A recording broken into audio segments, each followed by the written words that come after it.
Bir aka-uka bor ekanda, bir sababga ko'ra urushib qolibdi ikkalasi. Ayb ukadan o'tgan ekan. Aka aytibdi, ukam bilan urushib yuramanmi? Hamma aka-ukalar urushadi.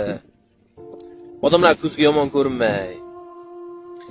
Kechirim so'rayman o'zim, debdi-da ukasining oldiga borib, ukasidan kechirim so'radi. Ukasi erkaklik qildi, akasini kechirmadi. Aka 5-6 marta borib ukadan kechirim so'radi. Qayta, uka yarashaylik, kechir meni. Unaqa qilma, urushib yurish uyat. Aka-ukalarga yarashmaydi deb kechirim so'radi. Uka ko'nmabdi, akasi bilan yarashmabdi. Shu orada uka Rossiyaga ketibdi. Rossiyada borib ishlab yuribdi. Bu orada aka telefon qilib ukasidan yana kechirim so'rabdi. Borib uka telefonni ko'tarmaydigan bo'ldi. Akani telefonni ko'tarmaydigan bo'ldi. Oradan biroz vaqt o'tdi, telefon bo'ldi ukaga. Qarasaki onasi.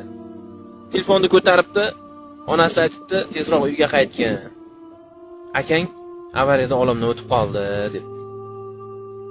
Ukasi nafas ola olmabdi-da. Nafas olishni unutib qo'yibdi bu gapni eshitib. Xayolida bitta gap takrorlanibdi-da, nimaga akam bilan yarashmadim? Nimaga akam yarashaylik deganda kelishmadim? Nimaga akamdan men kechirim so'ramadim, ayb menda bo'lib turib deb yig'ladi.